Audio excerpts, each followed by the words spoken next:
Hola a todos, muy buenos días. Soy Ramón Pérez de Castro,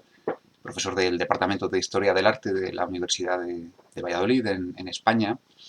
Eh, Quería, en primer lugar, agradecer a los componentes y buenos amigos del Seminario de Escultura Virreinal la invitación a participar en este ciclo de conferencias que trata sobre escultura y la historia de la escultura en este contexto tan complicado, ¿no?, de la pandemia global que tenemos. Gracias también a todos ustedes por atender en los próximos minutos a un tema que les ofrezco, al tema que les vengo a presentar, que es el resultado de unas investigaciones realizadas en los últimos años y que tienen como eje la obra de Gregorio Fernández y, en concreto, partiendo de una de sus producciones más destacadas, que es la representación de la Inmaculada, bajo el título Más parece obra de ángeles que de hombres.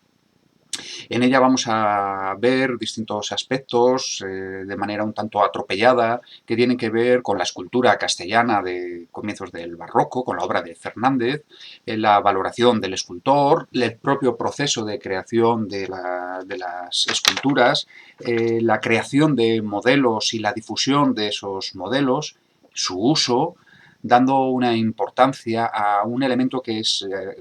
esencial, que es vital, como es el del contexto histórico, el contexto cultural, devocional y, por supuesto, cultural de una imagen además creada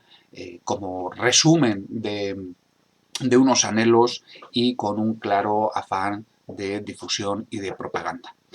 El caso de análisis, por tanto, es el tema de la Inmaculada, un tema muy tratado en estos últimos años en los territorios de la monarquía hispánica, vinculándolo con la celebración de los centenarios, del centenario precisamente, de esos fastos inmaculistas que se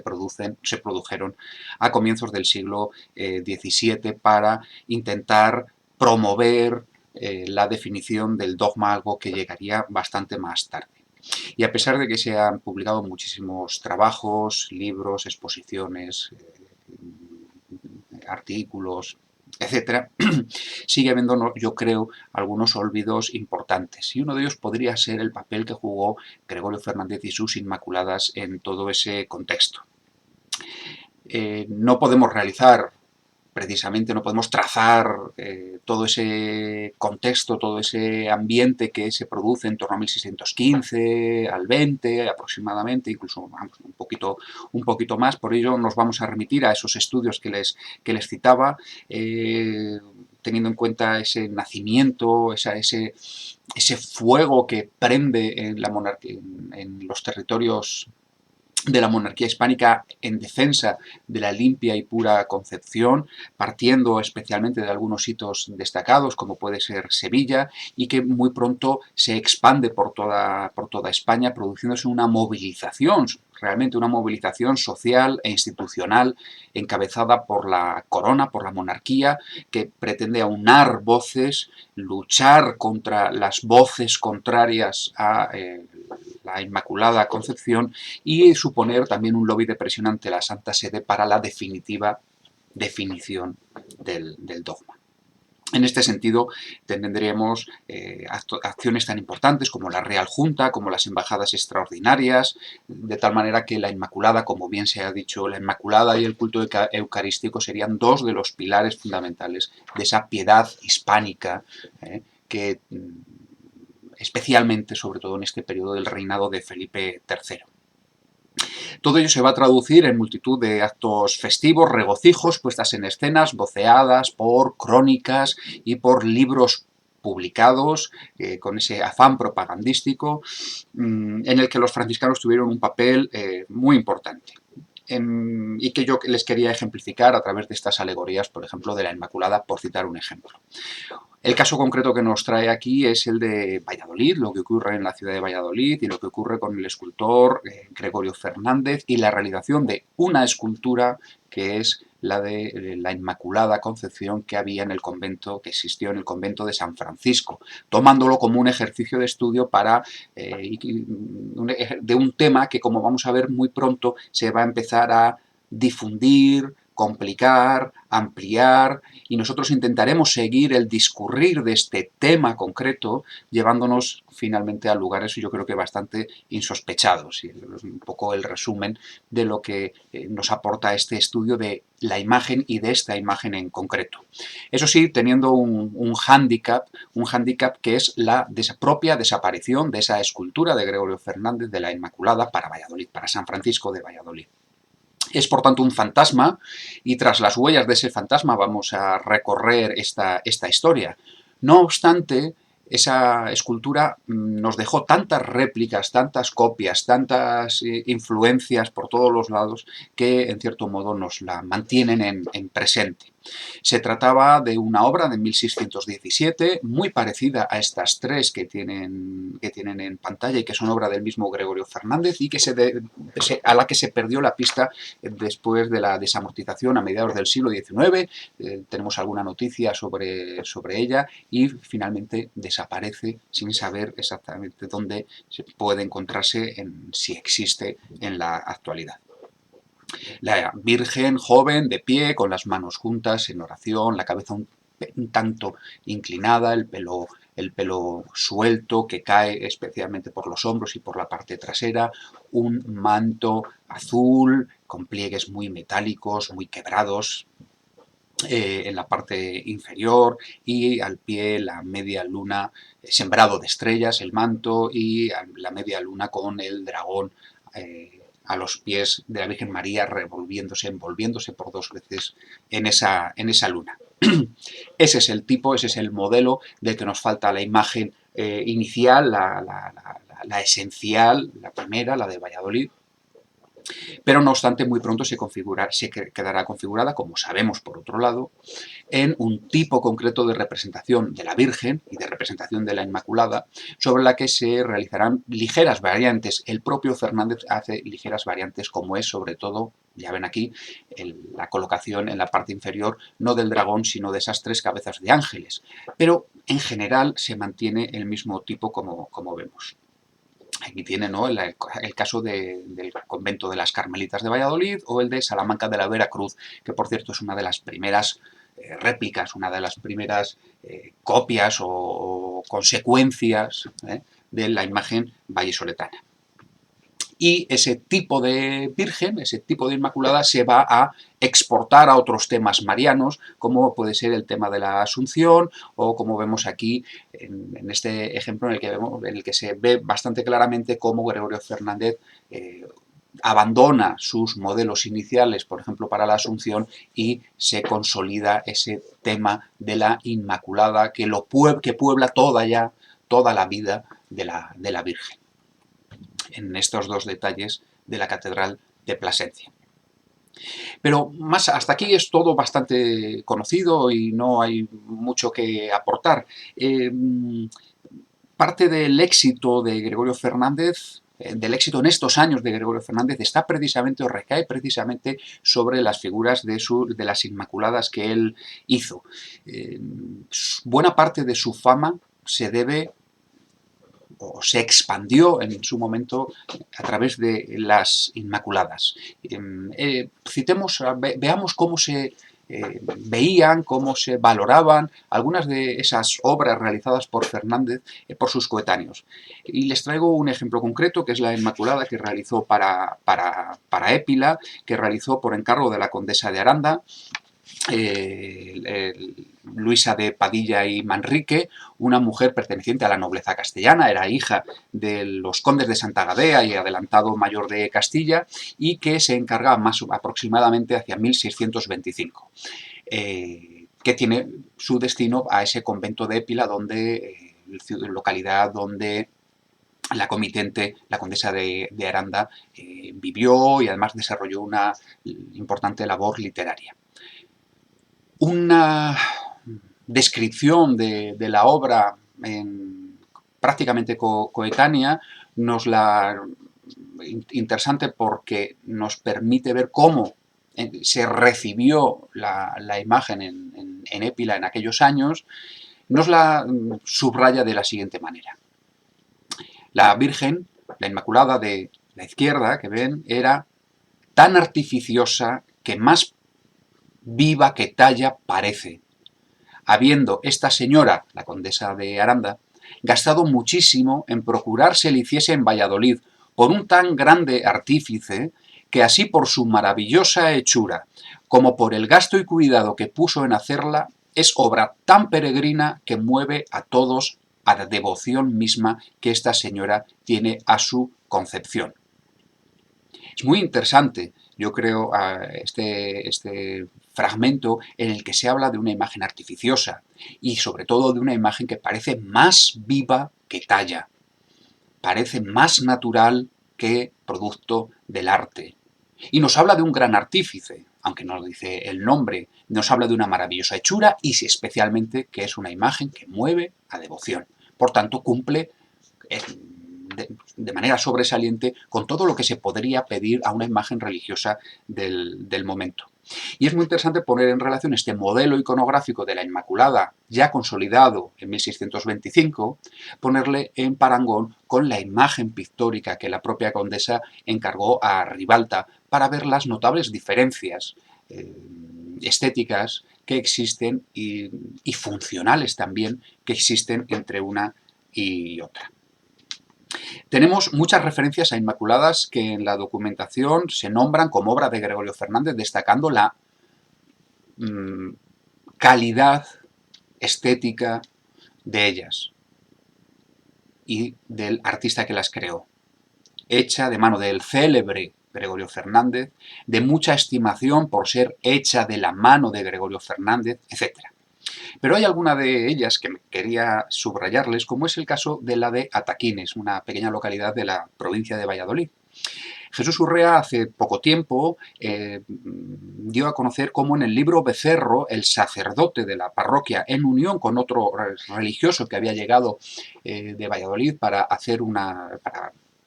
para unos sermones, firman en ese libro Becerro un peritaje, una especie de informe artístico sobre la imagen en la que se dice lo siguiente. La hizo, esta Inmaculada, el venerable Gregorio Hernández, natural de Galicia, quien está enterrado en la iglesia del convento de Nuestra Señora del Carmen Calzado de Valladolid, cuyo cuerpo está entero. Esto se está diciendo en 1751, incluye una pequeña biografía del escultor e incluso habla de otras obras del propio escultor. Nos interesa en este sentido destacar a ese Gregorio Fernández ya no solo como un gran escultor, aparece la palabra venerable, que en el ámbito religioso tiene unas connotaciones muy marcadas, y aparece además el dato de que el cuerpo de Gregorio Fernández está entero. Entendemos que quiere decir en cierto modo que está en un estado bueno, incorrupto, tal vez. Son dos elementos que están vinculándonos en ese momento que están vinculándonos directamente a cierto aspecto sagrado. Y en este mismo sentido, Palomino nos hace una pequeña biografía del escultor en el que subraya lo siguiente. Está el dicho Gregorio en opinión de venerable, vuelve a decir, por sus muchas virtudes, pues no hacía efigie de Cristo nuestro Señor y de su Madre Santísima que no se preparase con la oración, ayunos, penitencias y comuniones, que Dios le dispensase su gracia para el acierto, porque Dios le dispensase su gracia para el acierto. Habla Palomino de un Gregorio Fernández caritativo, que ayuda a los pobres, que cura sus heridas, que los viste, etc. Es decir, un modelo de vida venerable, vida virtuosa, vida santa. En definitiva, mano santa que produce cercanía a la divinidad, que produce imágenes como, por ejemplo, esta. En 1619, Gregorio Fernández realizó el Cristo atado a la columna. Es muy interesante también cómo en Valladolid, cualquier persona de Valladolid conoce la leyenda que señala, una leyenda que aparece ya escrita en el siglo XIX, en el que la escultura de 1619 habla al propio Gregorio Fernández, al propio escultor. Cuando está terminando la escultura, la escultura se dirige al maestro y le señala, le indica: ¿dónde me miraste, que tan bien me retrataste? A lo que el escultor contestó: Señor, en mi corazón. Bueno, pues todos estos aspectos que están vinculados o se han visto fundamentalmente como ideas novelescas, pías, historias devotas, en general han sido desterradas por los historiadores del arte, que se han centrado, claro, fundamentalmente en la calidad de lo escultórico. Sin embargo, para nosotros yo creo que tiene un relevante interés para perfilar de una manera concreta cómo se veía, en cierto modo, a la escultura y la obra del propio imaginero. Y en este sentido, Manuel Arias muy recientemente también ha subrayado las valoraciones que se producen sobre algunas esculturas de Gregorio Fernández para el convento de la Encarnación de Madrid, convento de una importancia, ya sabemos, fundamental, recogidos en la propia vida de su fundadora, en la propia vida de la Madre Mariana de San José. En el caso del Cristo atado a la columna, como ven aquí, se señala que costó su hechura muchas oraciones. Costó su hechura muchas oraciones. Y luego, en el ámbito puramente estético, nos señala que la suspensión del rostro es admirable, las heridas frescas, en particular las espaldas, el hombro, la rodilla, está el cuerpo tan perfecto que se palpan los encajes de los huesos, los nervios y las venas. A las arterias solo les falta el pulsar. Pudo esta imagen dar nombre a Gregorio Hernández, famoso estatuario de Valladolid. Y más relevante todavía aún de este gran aprecio, ¿no?, por el arte de Fernández y por la realización de la imagen, nos interesa saber es el proceso mismo de iluminación del artista. Gustó de hacer una imagen de Cristo Nuestro Señor a la columna de bulto de aquel gran oficial de Valladolid, y deseando que saliese muy devota, le escribió, la Madre Mariana, le avisase en qué día la había de comenzar, y sabiéndolo hizo que el convento comulgase aquel día, suplicando a Nuestro Señor diese gracia al artífice que la sacase muy devota. Y salió, gracias a todo ello, salió tan perfecta que todos los que la miran les mueve a devoción. Otros comentarios semejantes pues, se realizan sobre algunas otras de las esculturas que Gregorio Fernández realizó precisamente para el convento de la Encarnación, donde no puede faltar la tipología del yacente y la tipología de la Inmaculada. Una Inmaculada regalada por la condesa de Nieva, que aparece como de buena proporción, su artífice, otra vez la referencia al artífice, su artífice, el que hemos dicho.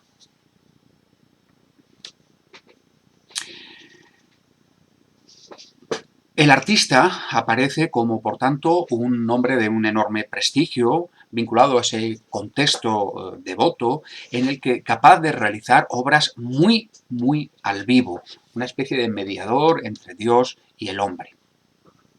Todos estos elogios, la difusión del modelo, y en concreto el que nos interesa, que es el de la Inmaculada, choca quizá con algunas de las valoraciones actuales que tenemos sobre el tipo de la Inmaculada de Fernández y sobre algunos aspectos de su arte. En un reciente estudio sobre Alonso de Mena y las Inmaculadas se señalan algunas obras en las que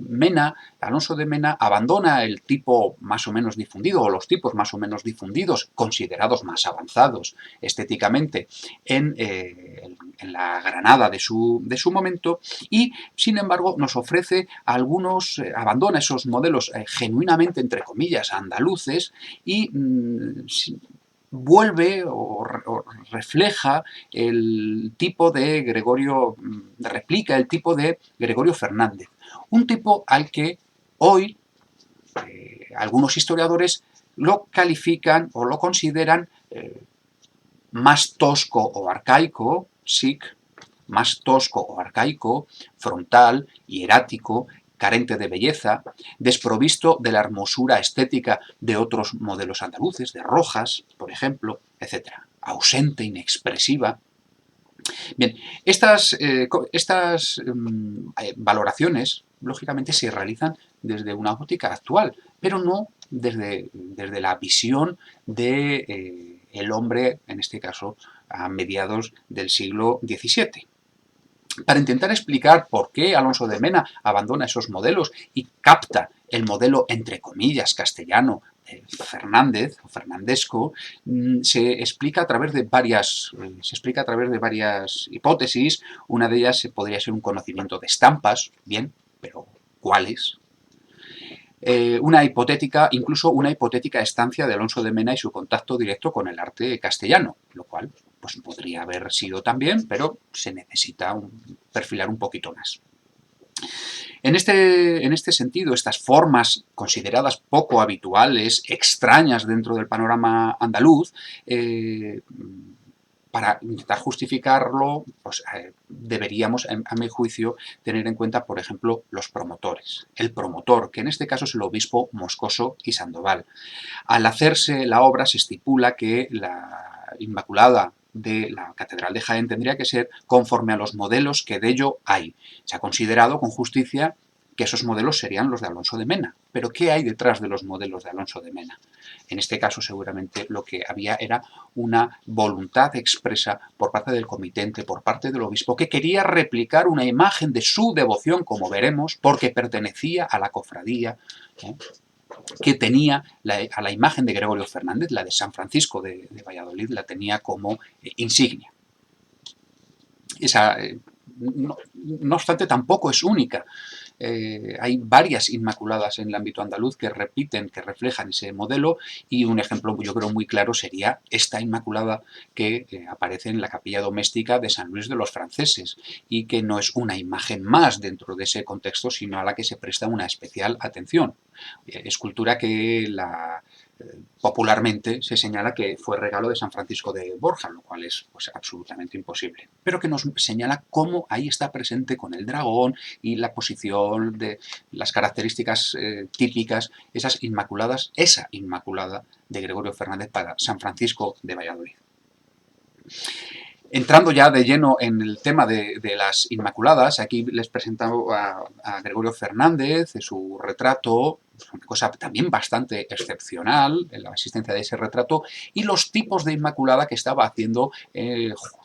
justo en los años antes de la realización de la Inmaculada de San Francisco, entre 1610 y 1615. Un precedente podría ser el extraño relieve de la Catedral de Miranda do Douro, dentro de un conjunto que efectivamente fue realizado por Gregorio Fernández, aunque habría que volver con bastante detenimiento sobre esta imagen tan extraña, tan poco realizada, tampoco cercana a muchas de las producciones de Fernández y tan extraña, pero podríamos tomarla como precedente. Y por supuesto podríamos hablar muchísimo sobre los modelos que está Gregorio Fernández utilizando, empleando, que son esos modelos comunes en su contexto artístico para componer la Inmaculada. Pero no tenemos tiempo para ello. Porque nos queríamos centrar aquí, nos queríamos centrar en el convento de San Francisco, hoy también desaparecido, y en unos años, 1617, 1618, en los que se producen estos fastos, estos juramentos, estos votos, de defender la limpia y pura concepción hasta derramar la sangre, que tiene el epicentro a el convento de San Francisco que se encontraba en la plaza mayor de esa localidad. Los fastos, las fiestas han sido estudiados, yo creo que magníficamente por Lourdes Amigos, pero quería subrayar algún elemento que es la propia escultura en sí. Para ello vamos a tomar como hilo conductor la voz de los contemporáneos. En concreto, sobre todo, la voz del franciscano Antonio Daza, autor del libro que tienen a la izquierda, Libro de la Purísima Concepción, un hombre que fue uno de los motores fundamentales de todas aquellas fiestas, todos aquellos procesos festivos y publicitarios de la imagen que se produjeron en Valladolid y en toda la zona de Castilla y León, un hombre que era guardián del convento de San Francisco, fue provincial, cronista general de la orden, tuvo distintos cargos, un hombre muy vinculado con la mística. De hecho, había realizado varias obras sobre biografías, como por ejemplo de Sor Juana de la Cruz, y que era el presidente de un convento, el convento de San Francisco, que era la cabeza de la provincia franciscana de la Concepción, la primera provincia franciscana que tuvo este título. De tal manera que, como les digo, se convirtió en un foco principal de irradiación y de culto. en una ciudad que todavía vivía, en cierto modo, la resaca de haber sido capital de la corte, que estaba gobernada por el obispo Francisco Sobrino, una figura destacadísima, que participó, este obispo, en la Real Junta ante el papado entre 1616 y 18, es decir, en este mismo momento, y que vivía un ambiente místico excepcional con figuras tan destacadas y tan influyentes como Luis de la Puente, Antonio de Escobar, Marina de Escobar, etc. En Valladolid, lo acontecido en Sevilla un poco tiempo antes, tuvo un eco inmediato y los franciscanos, especialmente los franciscanos, se pusieron en marcha con un complejo, amplio y potente movilización que caló en todas las capas. El obispado, en el clero, en la Real Chancillería, los representantes del poder del monarca, en la universidad, en el pueblo en general. Una auténtica movilización. Como entonces, como en otras ciudades, se produjo el voto de la ciudad, el voto de la universidad, y todo eso necesitaba una imagen que lo encarnara, que lo manifestara y, en cierto modo, también que lo aglutinara. No vamos a destacar ahora todo ese proceso de fastos, de procesiones, de novenarios, de realizaciones de altares efímeros. Tiene otro discurso y nos centraremos en la realización, en la hechura de la imagen. El propio padre Daza, que realiza ese libro, que es un libro muy destacado, el propio padre Daza intentó, la finalidad de ese libro era, por supuesto, lograr la máxima difusión de lo que había acontecido en Valladolid y en la provincia de la Concepción a través de la imprenta. De hecho, el propio Daza, junto con este otro franciscano, Pedro de Castro, confesor de la infanta Isabel Clara Eugenia, y 2000 religiosos más de la provincia, escribieron una carta a Pablo V pidiendo la definición del dogma. Y de hecho, en el capítulo general de 1618 se acordó el estatuto para que todos los novicios o todos los legos tuvieran que jurar primero defender la concepción virginal. En algunos de los aspectos que recoge el padre Daza en el libro que les vengo señalando, uno de ellos es la amplia publicidad que se hace de la imagen de Gregorio Fernández, algo verdaderamente excepcional en el momento. En uno de los capítulos, el capítulo 23, se señala cómo se realizó la imagen que aglutinó todas aquellas fiestas, que centró todas aquellas fiestas. Han deseado tener en este convento una imagen de este sagrado misterio. Y aunque los pasados vivieron con el mismo deseo, dice el padre Daza, nunca le pusieron por obra hasta que en estos últimos tiempos, viendo la mucha contradicción que en algunas partes hacían a este santo misterio, de la Inmaculada Concepción, y moviendo Dios los corazones de los religiosos, determinaron de hacer lo que tanto deseaban, y habiéndose informado de los mejores escultores que había en España, para encomendarles esta obra, supieron que dentro de esta ciudad había uno a medida de su deseo, y vistas algunas cosas que había hecho, se tomó resolución de dársela, y sucedió también que al cabo de 7 meses que tardó en hacer esta imagen, y es importante señalar ese periodo de realización de 7 meses, salió de sus manos que más parece obra de ángeles que de hombres. Tuvo muchos socorros del cielo el artífice que la hizo, que se llama Gregorio Fernández, porque conociendo lo mucho que importaba el buen acierto para tan santa obra, antes de poner mano en ella, confesó y comulgó. Y un sábado, por devoción de la Madre de Dios, habiendo primero dicho misa de su purísima concepción, por el buen acierto de la imagen, así se va preparando, se comenzó. Dando de rodillas un sacerdote, tal vez el propio padre Daza, el comitente, dando de rodillas un sacerdote los primeros 9 golpes, por devoción de la Virgen. Y continuándose la fábrica de la imagen, se continuó, durante todo ese tiempo, se continuó la devoción de misas, oraciones, sacrificios, no solo en esta ciudad y convento, sino también en otros de la provincia. Y aquí viene algo relevante, especialmente en el de Santa Clara de Carrión, donde la madre Luisa de la Ascensión era abadesa, que sabiendo nuestros deseos y habiéndola pedido nos ayudase con oraciones, Lo hizo todo el tiempo que duró la fábrica de la imagen, y particulares ejercicios de penitencia, y comuniones, y novenas. Y con estas y con otras ayudas espirituales salió tan acabada y perfecta, que parece venció en ella el arte a la naturaleza. Que parece que venció en ella el arte a la naturaleza. Hasta el dragón que tiene debajo de los pies, que es lo menos, salió tan acabado que viéndole un perro en casa del pintor, donde se pintaba la imagen, espantándose de él como si fuera vivo, le estuvo ladrando desde lejos, sin osar llegarse a él, hasta que al cabo de un rato le acometió y mordió en un ala y en la cola, tan de buena gana que le señaló los dientes en ambas partes. Como ven, el texto es muy relevante y señala algunas cosas muy destacadas. Relata la construcción, relata el encargo, relata las motivaciones, visibilizar el dogma, un dogma que estaba en disputa o un predogma que estaba en disputa, se busca al mejor escultor, aparece esa intervención, en cierto modo divina, esa preparación del escultor para estar en mayor conexión con la divinidad y la ayuda de las oraciones de todo un grupo de personas que evidentemente van a tomar, en cuanto salga la imagen, van a tomar esa imagen como fruto de sus oraciones, como fruto de sus súplicas y como aglutinante de todos ellos, lo cual va a favorecer también la difusión. Esta preparación, este arte que supera la naturaleza, pero que es fruto de esa preparación devota, es algo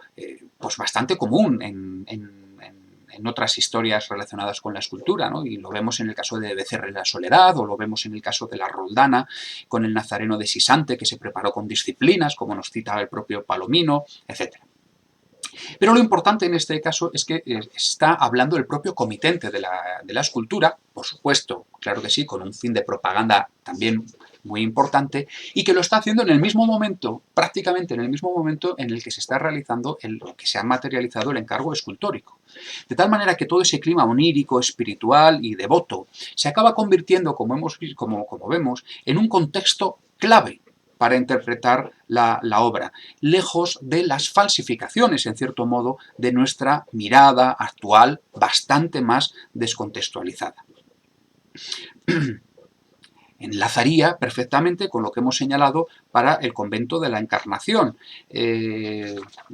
para el convento de la Encarnación de Madrid, en el que se nos indica una vez más cómo ese proceso creativo es al mismo tiempo o está vinculado con un proceso devoto y con un proceso iluminativo en el que se vence a la naturaleza, y nos da el ejemplo de, no lo puedo desarrollar más, ¿no? Pero ese perro engañado por el demonio de la escultura que nos trae al recuerdo, ¿no? Nos trae al recuerdo otros clásicos y míticos pasajes semejantes. Y, por supuesto, el inmediato eco de la imagen devota. El inmediato eco de la imagen devota. La gente comienza a acudir a casa del escultor, a ver la imagen. Nos lo señala el propio padre Daza. Y aún no estaba acabada la imagen cuando a la fama acudía mucha gente en casa del escultor que la hacía, y tanta devoción se tomó con ella que antes que se acabase se alistaron 40 hombres principales y devotos de esta real audiencia y ciudad, y fundaron la cofradía que hoy tiene. ¿De acuerdo? O sea que antes incluso de estar realizada la imagen se creó una cofradía que la tomaba como patrona. Por cierto, una cofradía formada por los miembros de la Real Chancillería, es decir, de las personas que representaban la justicia real en la ciudad, los representantes del propio monarca, una de las figuras más destacadas de la sociedad vallisoletana de ese momento. Sigue el discurso, el padre Daza, con otros elementos que no tengo tiempo para subrayarles ahora, pero en el que, en cierto modo, aparece Gregorio Fernández como un nuevo San Lucas, una especie de Lucas, realizando esa imagen, se habla trufándolo con referencias a la iconoclastia, con referencias a San Lucas pintando a la Virgen, con referencias a Trento y con un pormenorizado análisis de cada uno de los elementos de la imagen, del tipo de rostro, de las aplicaciones brillantes de estrellas que existen en el manto, de por qué de la media luna, etc. integrándose perfectamente en esa teología de la imagen, ese estudio teológico de la imagen que se está realizando también en otros lugares de España. Y el resultado es esta obra, esa obra que para algunos consideran tosca, embarada y fría, es por tanto el resultado de un clima concreto, de un clima de indefinición que había que definir, de un tema de defensa de la Inmaculada Concepción. Por eso, a la calidad plástica, a la calidad plástica de la imagen se suma la adecuación a esas exigencias sociales, que explica esa figura poderosa, firme, persuasiva, eterna, como fiel representación, fiel plasmación de ese dogma que se quiere defender, en el que aparece ese manto, ¿no? Ese manto tan interesante que imita los mantos reales de las imágenes y se quiebra como tal, buscando unos efectos pictóricos muy destacados. Y ese figura al mismo tiempo de ensimismamiento, sencillez y recogimiento místico. Por tanto, la imagen perfectamente, a mi juicio, perfectamente se amoldaba al clima para el que se realizó, fruto de ese clima para el que se realizó. Y eso hay que tenerlo muy presente. Sigue el libro del padre Daza haciendo unos comentarios, un pormenorizado comentario de los fastos y de los regocijos que se realizaron. La imagen inmediatamente empezó a resultar una imagen milagrosa. De hecho, cuando se empezó a procesionar por el claustro, llegó justo el decreto de Paulo V que prohibía las predicaciones en contra de la Inmaculada. Nada más estrenarse en cierto modo, ¿no?, entre comillas, nada más estrenarse la imagen, llegó esta buena noticia desde Roma, cuando la imagen estaba procesionando por el claustro. La imagen queda anclada, por tanto, como prototipo devoto. No es solo el tipo de Gregorio Fernández, es un prototipo devoto en Valladolid para los franciscanos y en Castilla. Aquí tienen algunos detalles de distintas inmaculadas que imitan, replican, son reproducciones del modelo perdido. Pero además hay para esta difusión, no solamente hablamos del padre Daza, no solamente hablamos del libro que produce, ni siquiera solo de la propia Inmaculada en la ciudad de Valladolid, en general ha pasado por alto algo que nos dice el propio Daza. Y es que se acude a la Madre Luisa de la Ascensión, la monja de Carrión, una de las grandes olvidadas de nuestro siglo XVII. Aquella monja que gracias a sus penitencias, oraciones y novenas salió la imagen tan perfecta y devota. Luisa de la Ascensión era nieta del músico Antonio de Cabezón, hija de la camarera de Isabel de Portugal y abadesa entre 1615 y 1617 del convento de Carrión de los Condes, por tanto, en estos mismos momentos. Una vida plagada de elementos místicos, de elementos sobrenaturales, una santa en vida, con una vida llena de revelaciones, apariciones, hechos milagrosos, bilocaciones, también en América, formas que tuvo una fama desorbitada, visitada por el monarca, por Felipe III, se la toma como una consejera especial a la que se le recurre para distintos elementos, para distintas consultas, pero también vinculada con el duque de Lerma, en definitiva, una especie de madre de Ágreda, pero en la primera mitad del siglo XVII, con un contacto muy estrecho con la esfera política del momento. Y por tanto su influencia, y esto es lo importante de destacar, su influencia era una influencia realmente muy relevante. Terminó sus días en la Inquisición y muere encausada por la Inquisición, pero eso es otro asunto. Ahí tenemos algunos retratos de la Madre Luisa de la Ascensión. Tuvo una fama de santidad tremenda, se empezaron a difundir su iconografía, sus retratos, las cruces que ella llevaba, sus relicarios, etcétera, que luego fueron todos ellos recogidos y prohibidos precisamente por la Inquisición. Es muy destacado, muy interesante ver cómo la figura, ahí la tienen a la Madre Luisa, en uno de los pasajes aparece con la serpiente, con el demonio en el convento. Fíjense qué forma tiene el demonio, nos podría recordar algo de lo que estamos viendo. Esta imagen del centro es relevante porque ese retrato existe, aunque transmutado en una Santa Clara, y esa transmutación permitió precisamente que se mantuviera, que existiera ese lienzo en un convento de clarisas de Valladolid. Bueno, ¿por qué es relevante para nosotros la Madre Luisa? Pues no solo porque tenía unas grandes influencias y no solo porque rezó para la recreación de la imagen, sino porque la Madre Luisa fundó en estos momentos una congregación o hermandad de la Purísima Concepción. Dice el padre Daza, echó mano la divina majestad de una mujer tan recogida y retirada en su rincón que apenas ningún hombre le ha visto la cara. En cuanto le llegan las noticias de Sevilla y de Andalucía a la Madre Luisa en Carrión, se empeñó en la defensa y lo que realizó fue una cofradía, fundó una hermandad de defensores de la Inmaculada Concepción, de la que les muestro estas imágenes, encabezada por una regla muy sencilla de cinco normas básicas,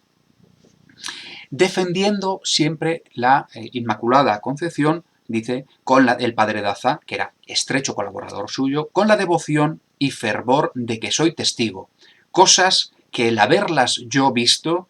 y palpado despertaron mi tibieza y animaron para escribir este libro. Escribe al Papa, al Rey, a los cardenales, la Madre Luisa, y funda, como les digo, esta congregación de 5 capítulos, que en muy pocos meses, empezaron a inscribirse, llegaron a inscribirse hasta más de 80.000 personas dentro de esta hermandad, empezando por los reyes. Como ven aquí, en 1620, el propio libro de firmas les fue llevado por el propio, fue entregado y se firmó delante del propio padre Daza. Y a partir de aquí fueron firmando, fueron sumándose, por supuesto, toda la gente del pueblo, los conventos y los grandes nobles. Podríamos citar el duque de Lerma, podríamos citar, por ejemplo, a Baltasar de Sandoval, el obispo de Jaén, al que hemos hecho mención. Podríamos citar a los obispos de Plasencia, de Salamanca, de Cartagena, pero también de Popayán, de Chile, de Arequipa, de Santa Cruz de la Sierra, de Elvas, el inquisidor de Portugal. Podríamos hablar de los duques, el infantado, el almirante de Castilla, Osuna, virrey de Nápoles, condestable, Sesacea, Peñaranda, Gandía, Alcalá, Villahermosa, Éboli, duquesas, marqueses, condes, más de 200 conventos, parroquias. Eso habla de una difusión fundamental, no solamente de esa defensa de la Inmaculada, sino también de la imagen que representaba o que era potenciada precisamente por esa hermandad y los franciscanos, la Madre Luisa y el propio Daza, que era la imagen de Valladolid. Aquí tienen algunos detalles de ese libro. Aquí es la hoja de firmas, por ejemplo, de las damas de la reina, y aquí tienen, ¿no?, cómo ese libro iba pasando de mano en mano. La Madre Luisa de la Ascensión, monja profesa en el convento de Santa Clara de Carrión, en este libro que se ha de imprimir. Por tanto, todo ello formaba parte, fastos, hermandad, realización de la escultura, formaba parte de un mismo programa de difusión, en el que, como aquí tienen, por ejemplo, la firma del provincial de la Concepción y del resto de los padres de la provincia. Y esto tiene también, como les digo, un eco inmediato en la difusión de la imagen. Uno de los primeros lugares donde vemos cómo la imagen de Valladolid es replicada, es tomada como estandarte para esa limpia y pura concepción de María, es el propio convento de Carrión de los Condes, que entre 1614 y 1619 se estaba renovando. El padre Daza aparece precisamente como uno de los contratistas de las obras, firmando como uno de los contratos de las obras. Este convento se renovó gracias a los contactos de la Madre Luisa de la Ascensión y gracias al apoyo de los nobles y especialmente del propio monarca, con dinero procedente del propio Felipe III. En el remate de la portada, en la puerta principal, se colocó en 1619, por tanto, muy poquito tiempo después de ejecutar la imagen Gregorio Fernández, se colocó una Inmaculada, con un objetivo, y era que, como dice la propia Madre Luisa, me dijo lo hacía deseando que todos los que entrasen en aquel templo entrasen por la puerta de la Concepción de la Virgen, como quien entra confesando su preservación y pureza. Es evidente que esa imagen que aparece en la portada y que tiene un marcado simbolismo es, una vez más, es una de las primeras veces que podemos replicar, que vemos aparecer a la Inmaculada que Gregorio Fernández ha creado para San Francisco de Valladolid. Pero es más, en el retablo, en el presbiterio, la Madre Luisa de la Ascensión colocó la verdadera imagen, ese trampantojo a lo divino de la imagen cuyos rezos habían colaborado a que saliera tan perfecta. En este lienzo, como ven, en la parte inferior aparece la Madre Luisa de la Ascensión, puso aquí este cuadro año 1619 y en la propia imagen retrato de Nuestra Señora de la Concepción de San Francisco de la ciudad de Valladolid. Y esto es relevante que se utilizara una pintura, porque habla bastante de la unicidad de la imagen vallisoletana.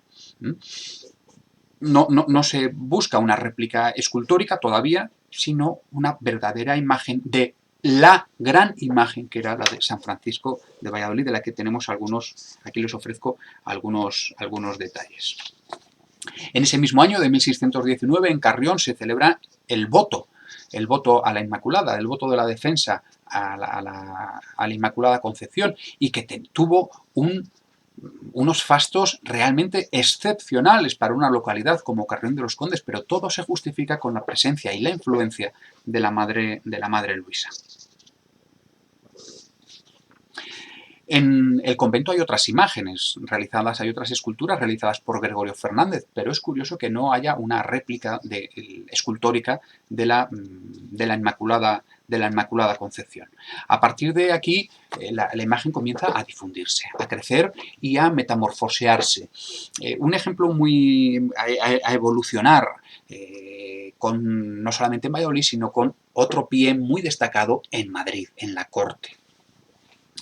Un ejemplo muy destacado es esta ejecutoria del Capitán Castañeda de Velasco, en el que aparece esa Inmaculada a la que estamos refiriendo, ese retrato de la Inmaculada con el dragón a los pies, Inmaculada franciscana con el cordón franciscano que aparece en la aureola y que llevaba la imagen original, pero aparece en un contexto dominico, lo cual era una cosa absolutamente excepcional, porque los dominicos no participaron, por supuesto, en los fastos realizados en Valladolid, sino que estuvieron en contra, como en tantas otras ciudades. Pero aquí, en esta carta ejecutoria, aparece la Inmaculada y a los lados un Santo Domingo y una Santa Catalina, que son los santos de la onomástica de los dos señores que tienen abajo, Domingo Castañeda y Catalina Ramírez de Saavedra. Son santos de su devoción, santos dominicos, pero es que además este hombre, Domingo de Castañeda, se enterró y tenía una capilla en el convento de San Pablo, convento de los dominicos de Valladolid, y además dos de sus hijos fueron dominicos, uno de ellos en Indias. Y a pesar de este ambiente dominico, la imagen de la Inmaculada logra imponerse, en cierto modo, en su devoción, en esa devoción dominica personal, y de tal manera en su carta ejecutoria lo vemos de una manera muy importante. Además de la relevancia que tiene esta imagen, digamos esta miniatura, para hacernos una idea de la reconstrucción de la propia imagen original, que es algo que no se ha tenido demasiado en cuenta. Y a partir de ahí, como les digo, vamos a ir viendo cómo distintas ciudades, distintos nobles van a encargar réplicas, copias, eso sí, con la variación en la parte inferior de las tres cabezas de ángeles. Una de las más destacadas y tempranas es la de la Inmaculada de Valladolid, de la Inmaculada de Salamanca, de 1620, que va a dar pie a otras réplicas, esta de Salamanca da pie a otras réplicas en ese entorno y aquí les muestro algunas más, la de la Inmaculada Concepción del convento de las Carmelitas Descalzas, la de San Marcelo de León, más parecida a la de Valladolid por el tipo de peana, o la de Monforte de Lemos, que fue encargo de la Catalina de la Cerda y Sandoval, hija de los duques de Lerma y que se hace en 1627. Junto con la otra gran tipología realizada por Gregorio Fernández, que son sus yacentes. Y el tipo de Inmaculada queda consolidado como un tipo mariano, como el tipo mariano, como vemos en el retablo mayor de Vitoria, o como vemos en la obra del Abrojo, que es una obra también muy destacada. Aquí se ve bastante bien en este detalle. El convento del Abrojo era un convento de franciscanos y, como ven aquí, se ve bastante bien el cordón franciscano que tenía la orla. Y muchas imágenes incluso se llegaron a atribuir a Gregorio Fernández y a señalar que eran obra de Gregorio Fernández, aun cuando esto es imposible, como vemos en el caso de la Santa Clara de Peñafiel. O la Inmaculada se convirtió en abadesa perpetua, ese tipo de Inmaculada, como vemos en la Concepción de Valladolid y en tantos otros lugares, y así el modelo se expandió, expandió y expandió. Pero hay algunos hitos que me parecen importantes destacar. Uno de ellos es precisamente lo que ocurre en Salamanca y lo que ocurre con esta imagen. Se trata de una pintura procedente del túmulo, y eso es ya de por sí relevante, el túmulo de 1621 del propio monarca Felipe III, en el que se representa el tema del voto, el túmulo realizado por la Universidad de Salamanca, en el que aparece el propio monarca, aquí le ven, pidiendo ante el Papa, ante Paulo V, la definición del dogma, bajo la atenta mirada de la Virgen, mientras que a la izquierda tenemos lo que había acontecido en la ciudad en 1618, que fue la jura de defensa de la Inmaculada por parte de la ciudad y también, en otro acto, por parte de la propia universidad, en 1618. Que tiene su eco, por supuesto, en un libro de relación y también para el que se encargó incluso también esa obra de Lope de Vega, La limpieza no manchada. Pero si miramos la imagen es una imagen conocida, se conserva en el Museo de la Universidad de Salamanca. Se ha centrado especialmente la atención en la figura del monarca, en la imagen del poder. A nosotros nos interesa no solamente eso, sino la representación de la izquierda, con todo el claustro de la universidad en fila,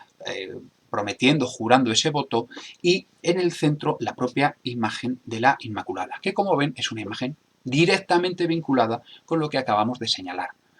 En el origen de esta Inmaculada está tanto la de Valladolid como una que tuvieron los franciscanos de Salamanca, pero sobre ello no tengo mucho tiempo para seguir desarrollando. Pero ahí está presente como hito fundamental de esa evolución y esa difusión del modelo fernandesco. Incluso podríamos tomar la obra de Pedro de Valpuesta, también muy conocida, sobre todo por la parte inferior, por la parte en la que aparece Felipe IV, pero a nosotros nos interesa la parte superior, en la que aparece una Inmaculada ya evolucionada, pero una Inmaculada que parte del modelo que hemos visto nacer y que además aparece junto a Juan d'Uns Escoto.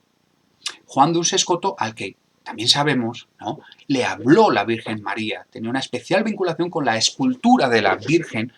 que le habló, incluso le inclinó la cabeza, uno de los grandes defensores de la Inmaculada. Y así, de imágenes originales, de réplicas encargadas al propio Gregorio Fernández y a otros escultores, y sobre todo también a través de la pintura y de los trampantojos pictóricos, el tema, la fisonomía de esa Inmaculada fue difundiéndose, ampliándose y ampliándose, partiendo de una verdadera imagen, como ven aquí, muy parecida a la que hemos visto en Carrión, evolucionando y transmutándose, como pueden ver aquí. Probablemente este tipo de pinturas fueron de las más reproducidas en la primera mitad del siglo XVII, casi a la altura o incluso más que el Cristo de Burgos y la Soledad de Becerra. Y eso hay que tenerlo muy presente, pero todas parten de esos modelos concretos. Aquí tienen algunos ejemplos con las distintas variantes de las cabezas de ángeles o las cabezas de dragón, que son las más exactas, las más réplicas directas de la imagen de Valladolid. Algunas de ellas incluso aparece el Jesús, como pueden ver aquí, que es probable que esa figura del Jesús era lo que tuviera la propia escultura de Monforte de Lemos hoy perdida. Y así, de una verdadera imagen, vamos viendo cómo se acaba convirtiendo esa Inmaculada, ese tipo, se acaba convirtiendo en una forma de representación de la Virgen María, que sirve para cualquier tipo de tema, para cualquier tipo de contexto, como pueden ver aquí o como pueden ver aquí. Pero hay que prestar atención, dado que estas réplicas, estas reproducciones generan a su vez nuevas devociones. Es lo que ocurre con el caso de la Virgen de la Carbonera, que se acaba convirtiendo en un tema por sí mismo que tiene su propia evolución, o en el caso de la Orden de los Premonstratenses de Madrid. Y un ejemplo concreto podría ser la Virgen de Castroverde. Como ven, estas imágenes se parecen muchísimo, son prácticamente iguales, diríamos que es lo mismo, pero la de la izquierda no representa a la Virgen de Valladolid, sino que representa a una réplica que se hace para Castroverde de Campos y que tiene su propia vida devocional, su propia fama milagrosa independiente ya de la de Valladolid. Esa diferencia la vemos en la aureola, la vemos especialmente en la orla, que es distinto, y sobre todo en el pie. Esta es la imagen de Castroverde, realizada en 1649, y que muy pronto se independiza, en cierto modo, de su origen vallisoletano, y genera una vida propia, unas formas de representación propia, como puede ser a través de este grabado. Y la imagen viaja. La imagen viaja, como vemos en algunas obras de este importante pintor, Jerónimo López Polanco, pintor madrileño, pero muy vinculado también con Valladolid, y que repite esos modelos y difunde esos modelos que hemos visto nacer y que van evolucionando. Uno de los casos más destacados es el lienzo que tienen a la derecha de las Palmas de Gran Canaria, que perteneció a Juan Fernández de Oñate, un hombre nacido en Alaejos, en la provincia de Valladolid, canónigo de Gran Canaria, que se lo lleva, de las Palmas de Gran Canaria, que se lo lleva a las Palmas de Gran Canaria, y finalmente lo coloca en la capilla de la que se hace patrono, un trampantojo de ese tipo de Inmaculada, que, como vemos, se difunde de una manera sumamente notable. Y, por supuesto, la difusión llega a todos los lugares. Si volvemos de nuevo rápidamente a ese libro de la Hermandad de Defensores de la Purísima Concepción, damos cuenta cómo entre los firmantes aparecen, como vemos aquí, incluso también la provincia de Nuevo México. La provincia de Nuevo México, a donde nuestra seráfica religión sola es la que ha plantado nuestra santa fe católica, y juntamente ha enseñado y predicado la limpia concepción de la Virgen María. Estos cauces suponen también los cauces de envío de la imagen, los cauces de difusión de la imagen. Como vemos aquí, por ejemplo, todos los custodios y comisarios provinciales y religiosos de nuestro Padre San Francisco, que vinieron de las Indias al capítulo general en 1618, firman en esta hermandad de la Madre Luisa, que ya tiene como emblema la iconografía, la escultura de Gregorio Fernández. Y entre ellos encontramos a Payo Afán de Rivera, el obispo de Guatemala, de México y virrey de Nueva España,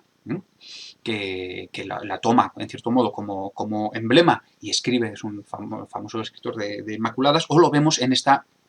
pintura magnífica, ¿no?, de José Juárez, que no se ha destacado suficientemente,